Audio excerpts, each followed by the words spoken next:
His legs went numb first. By the time the poison reached his chest, Socrates was lying on his back in the prison cell, calmly awaiting death. The hemlock had been prepared by the jailer. Socrates took the cup in his hands, drank it without hesitation, and began walking until his limbs began to fail. As described by witnesses, including Plato, he died without panic, as the poison shut down his body from the outside in. This happened in 399 before the Common Era in Athens, inside the state prison near the Agora. The method was legal execution, imposed by the Athenian court after a public trial. Socrates had been found guilty of impiety and corrupting the youth, charges formally brought by 3 citizens, Miletus, Anytus, and Lycon. The jury had voted to condemn him to death. He was 70 years old. To his followers, Socrates was a philosopher, a moral teacher, and a man of unmatched integrity. To his accusers, he was a destabilizing force in a fragile democracy. His death was public, deliberate, and by the book. How did Athens' birthplace of philosophy and democracy come to execute one of its most famous thinkers? He didn't begin as a threat, just a voice and a crowd that listened. Socrates was born in 470 before the Common Era in the Athenian deme of Alopecia. His father Sophroniscus was a stonemason or sculptor. His mother Phanerate was a midwife. They were not aristocrats. Socrates came from the artisan class, a working family in a city where manual labor was respected but not exalted. There is no record of formal schooling.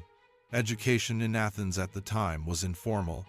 Boys learned through poetry, gymnastics, and rhetoric. Socrates likely learned his father's craft and may have practiced sculpture for a time, though some ancient sources dispute this. He served as a hoplite in the Athenian military and fought bravely in the Peloponnesian War, earning praise for his endurance and courage during campaigns at Potidaea, Delium, and Amphipolis. In his youth and early adulthood, Athens was entering its golden age, home to democracy, theater, and a flourishing intellectual scene. Socrates lived among sophists and rhetoricians who were paid to teach persuasion.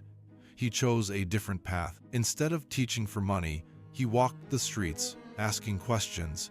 His goal was not to win arguments, but to test the foundations of what people claimed to know. He soon attracted a following young men from wealthy and influential families, among them Plato, Alcibiades, Critias, and Xenophon. Socrates had no official school, no writings of his own, and no public office.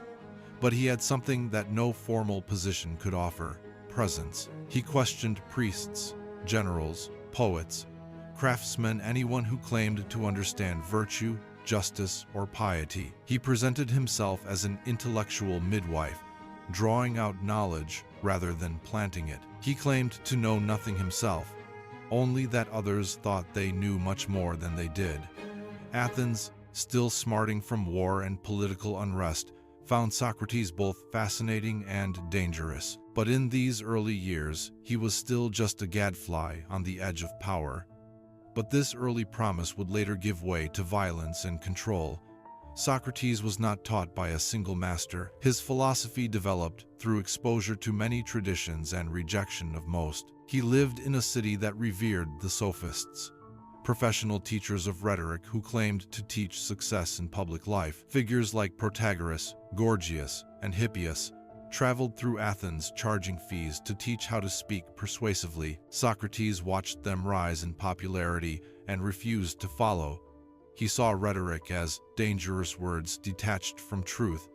Instead of persuasion, Socrates prized dialectic, argument through structured questioning. His method, later called the elenchus, involved taking someone's confident belief and exposing its internal contradictions.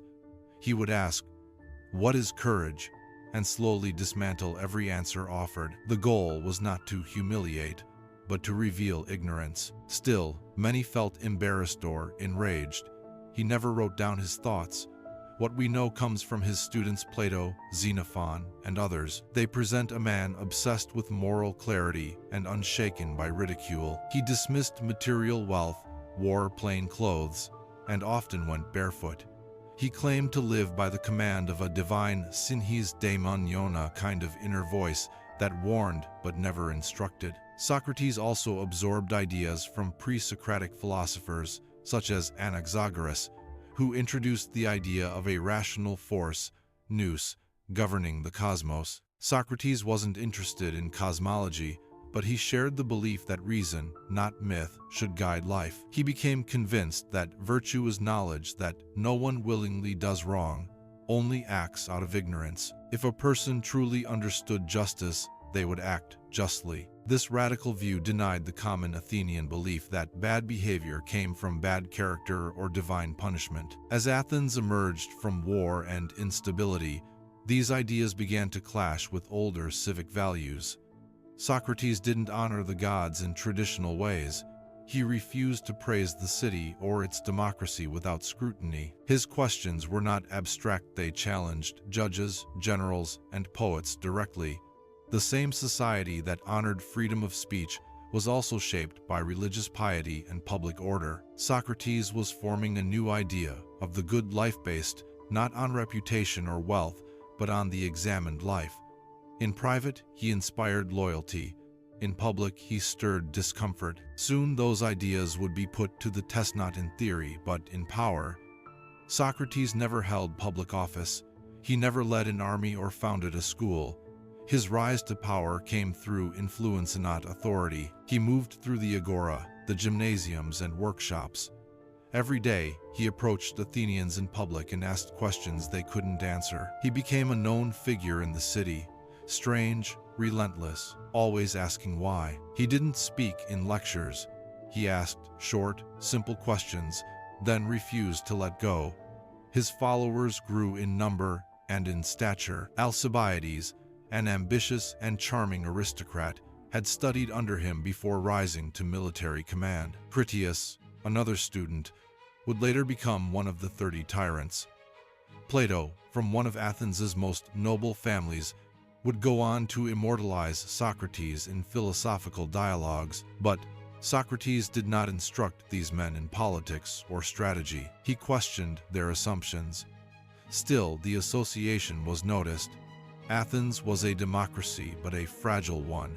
After a long and devastating war with Sparta, the city had fallen into chaos. In 404 before the Common Era, a group of oligarchs backed by Sparta seized control by Critias, one of Socrates' former pupils. Their regime, later known as the 30 Tyrants, was violent and repressive. They executed hundreds of citizens without trial. Although Socrates took no part in the regime, his silence was noted. When the 30 ordered him to arrest a man for execution, he refused, but without open protest. He later claimed moral resistance. To some, this looked like complicity. After the democracy was restored, public resentment remained. Socrates now appeared not just as a critic of democratic norms, but as someone connected, however loosely, to its most brutal enemies. He had also made enemies among poets, politicians, and orators. His open disdain for public opinion clashed with Athens' civic religion. He mocked the idea that majority rule was a path to truth, and while he never charged money, his influence rivaled that of paid teachers. To his opponents, Socrates was dangerous not for what he did, but for what he caused others to think. Now, in power, Socrates began turning belief into law and law into control. In 403 before the Common Era, democracy was restored in Athens after the fall of the 30 tyrants. A general amnesty was declared to prevent further bloodshed. But even with political reconciliation, old tensions persisted. Socrates had outlived the regime, but not its shadow. The men who overthrew the tyrants were rebuilding the city's institutions, courts, assemblies, and religious practices. Stability now depended on loyalty to the democracy and its gods. Socrates, though protected by the amnesty, continued as before. He questioned officials, mocked popular opinion, and undermined the authority of civic traditions. He didn't praise the new order. He didn't conform. His public behavior started to draw focused scrutiny. He was seen in the company of young elites, some of whom had ties to past oligarchs. He questioned state-sanctioned myths and refused to acknowledge traditional deities.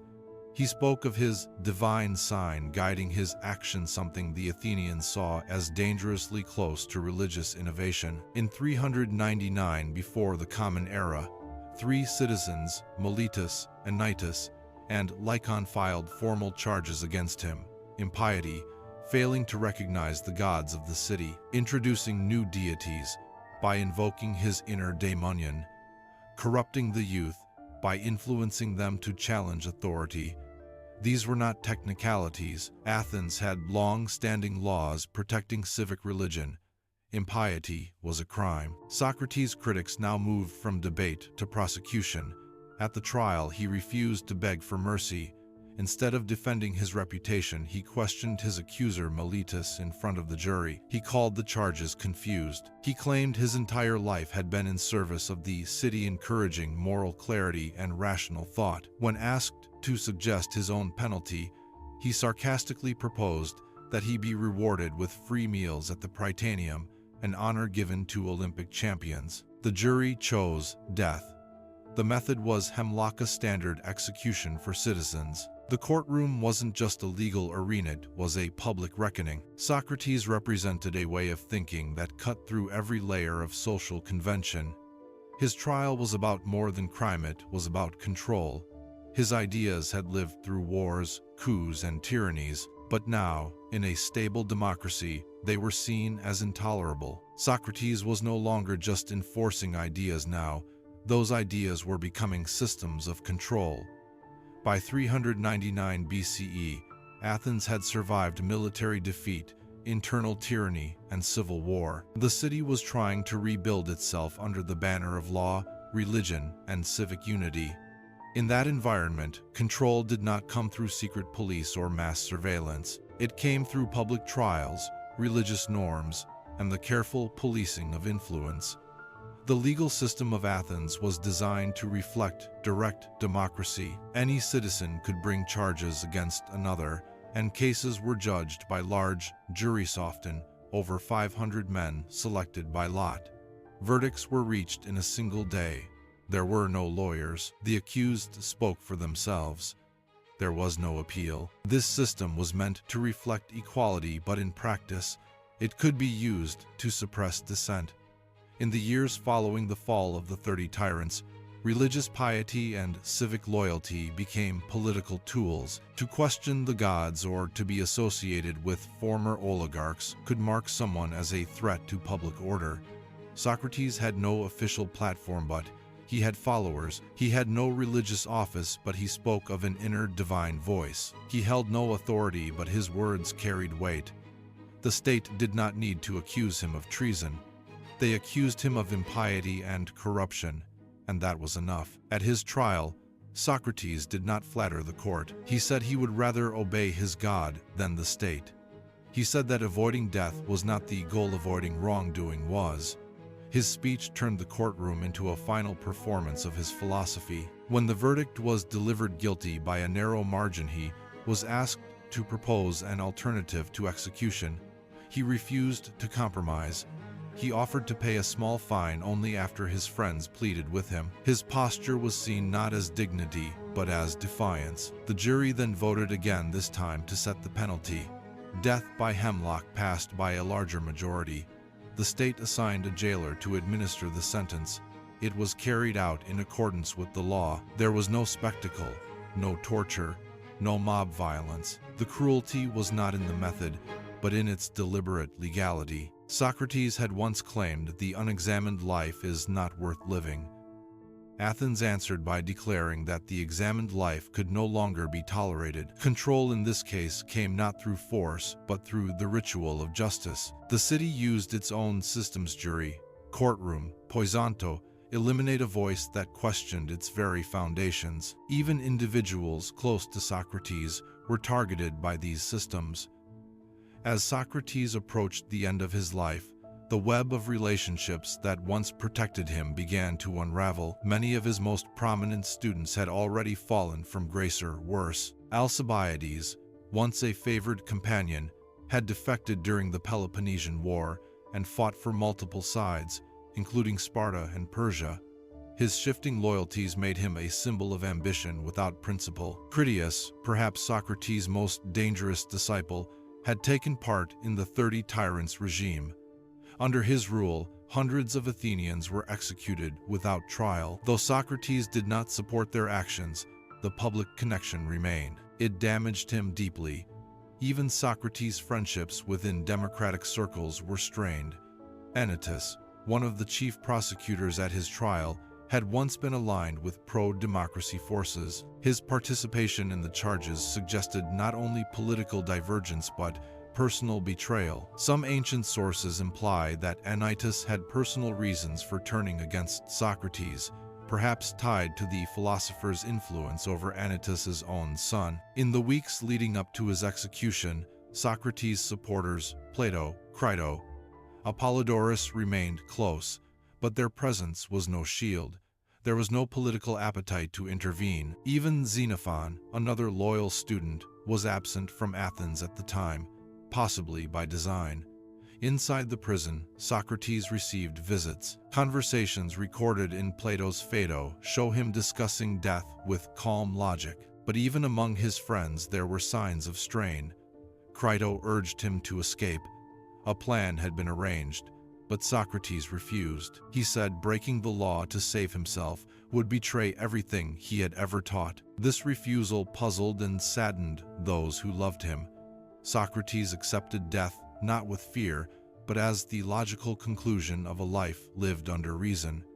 To many Athenians, this looked like arrogance. To his companions, it looked like surrender. What remained of his circle was now divided, some in hiding, some in exile, some preparing to write his legacy. In the final days, Socrates' most important relationships were either politically dangerous or philosophically incompatible with survival. His choice to remain consistent, unbending, unyielding isolated him completely. The man who had spent decades questioning others would now die without question, accepting a verdict he believed unjust but lawful. Signs of strain in leadership and personal stability were now evident. There is no record of illness, no diagnosis of madness. Socrates reached the age of 70 with his mind clear and his body intact. But once the sentence was passed, his physical decline began, measured not by disease, but by confinement. He spent his final days in the Athens state prison, awaiting execution. Normally, the sentence would have been carried out swiftly, but his case coincided with a sacred religious period, the Delian festival, during which executions were forbidden. For several weeks, the ship that carried offerings to Delos remained at sea, and Socrates remained alive. During this time, he continued to receive visitors. They found him lucid, engaged, and physically composed. Plato describes his mood as calm, even cheerful. Socrates used this delay not to plan an escape, but to continue discussions about ethics, the soul, and death itself. Still, time passed. His diet changed. His movement was restricted. He lived within stone walls, with no sunlight, little air, and no privacy. His body aged in silence. The day the ship returned, the jailer brought news. The execution would proceed at dawn. That morning, Socrates bathed himself so that his friends would not have to wash the body. He said goodbye with no ceremony. He drank the hemlock without trembling. According to Plato, the effects were gradual. Socrates was instructed to walk around to help the poison circulate. Soon, his legs weakened, then his torso. He lay down. His breathing slowed. A few final words were spoken. He reminded his friend Crito to sacrifice a rooster to Asclepius, the god of healing. Then his eyes went still. There are no reliable signs of mental breakdown, no hallucinations, no rants, no incoherence. But there was decline. His refusal to flee had exhausted even his supporters. His silence in the face of injustice, once noble, became unbearable. Those around him looked on with confusion and sorrow. To his enemies, he died as a convicted criminal. To his friends, he died too willingly. To himself, it was not death, it was the natural end of inquiry. No external wounds, no resistance, just the slow, ordered failure of the human body under the direction of law. Despite worsening conditions, Socrates retained control over key decisions. The day of execution began without ceremony. Socrates woke before dawn, spoke briefly with friends, and waited. There were no guards in armor, no official procession, just the jailer, following instructions from the court. The poison had been prepared conium, the hemlock mixture traditionally used for executions in Athens. It was thick, bitter, and fatal in the correct dose. Socrates accepted the cup and drank it calmly, in silence. Witnesses say he walked for a while afterward. The jailer had advised it would help the poison reach the heart more quickly. Soon his legs began to go numb. Socrates lay on the bed. As the effect progressed, those around him wept. Apollodorus cried uncontrollably. Others turned away. Socrates rebuked them gently. Crying, he said, was inappropriate at that moment. His final request was made to Crito. "We owe a cock to Asclepius. See that it is paid." It was not symbolic. In Athens, a rooster was offered to Asclepius in gratitude for healing. Some later interpreted this as Socrates thanking the god for release from bodily life, but Socrates gave no explanation. Soon after, his breathing slowed, his eyes fixed. The poison reached his chest, then his heart. He died lying flat, as required. There was no visible pain, only the precise loss of motion, part by part. The room fell silent. His followers were stunned not by surprise, but by the reality of it. The man who had seemed untouchable, whose words had shaken generals and priests, was now still. Socrates left no will. He named no successor. He had told his followers to focus on virtue and knowledge, not mourning. There was no burial recorded in detail. His body was likely handled privately, as custom dictated. The state did not desecrate him. It had already done what it intended. Socrates died on a spring day in 399 before the Common Era. Power was immediately contested. There was no riot, no uprising. The city did not burn. When Socrates died, Athens remained quiet. But his death had effects that were not immediate, yet unmistakable. It revealed a fault line between democratic authority and intellectual freedom. No civil war followed, but the message was clear. Certain kinds of speech, even without weapons or crowds, could not be tolerated. In the immediate aftermath, Socrates' closest companions scattered. Plato, not present at the execution, left Athens soon after. He traveled to Egypt and Italy, studying under philosophers and religious thinkers. He would later found the Academy, using Socratic dialogue as its foundation but with a careful distance from politics. Xenophon was already away, serving in military campaigns abroad.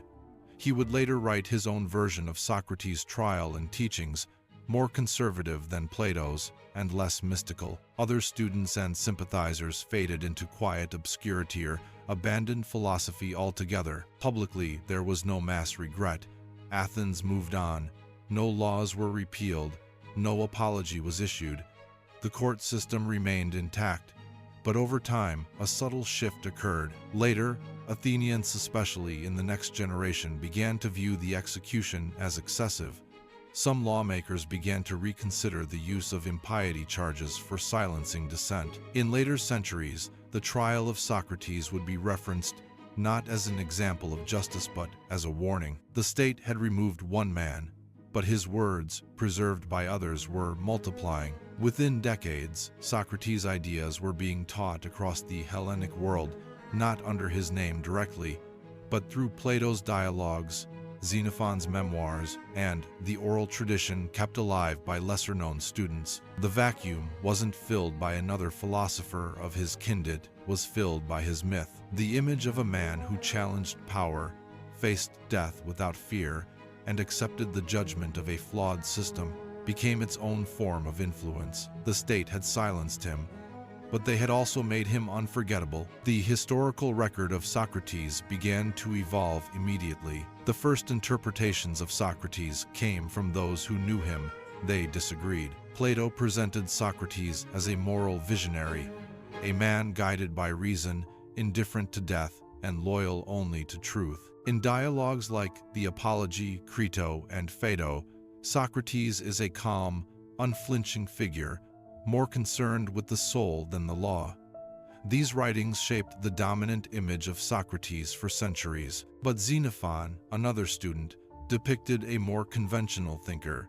His Socrates was practical, pious, and respectful of tradition, a moral teacher, not a radical. Xenophon's accounts minimize the religious controversy and paint the trial as a misunderstanding. Other ancient observers were more critical. Aristophanes, in his comedy The Clouds, had portrayed Socrates as a corrupting sophist years before the trial, suspended in a basket, speculating about clouds and nonsense. Though it was satire, it helped shape public perception and may have influenced the charges. Over time, historians and philosophers began to debate whether the trial was truly political, religious, or personal. Some argue it was a reaction to the trauma of recent tyranny, Critias and Alcibiades having poisoned Socrates' reputation by association. Others believe the trial reflected a deeper clash between rational philosophy and civic religion, between critical thinking and collective identity.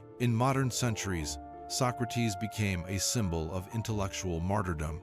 Enlightenment thinkers cited him as a victim of dogma. Revolutionary leaders invoked him as a defender of free speech. Legal scholars referenced his trial as an early case of state censorship. But some scholars cautioned against idealizing him. They noted that Socrates could be provocative, disrespectful, and politically naive. His method of questioning often humiliated his targets. He never built institutions or offered reforms. He dismantled beliefs but left no stable replacements. Today, Socrates is viewed through competing lenses: as a hero of reason, as a political irritant, as a victim of fear, as a catalyst for Western philosophy. No single account resolves the contradictions.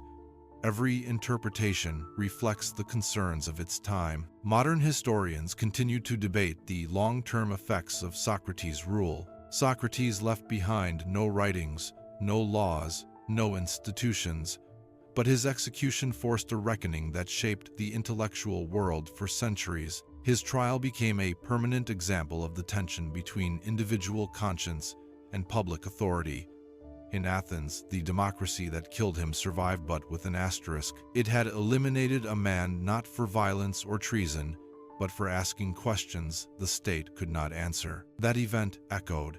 In legal history, Socrates' case became a reference point for freedom of speech, freedom of religion, and the limits of democratic justice. His refusal to flee became a model of civic duty, submitting to a verdict he believed unjust in order to preserve the rule of law itself. In philosophy, his legacy was more direct.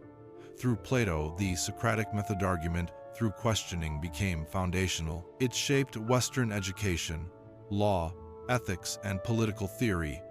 His idea that virtue is knowledge challenged traditional morality and laid the groundwork for rational ethics. But the questions he raised were never resolved.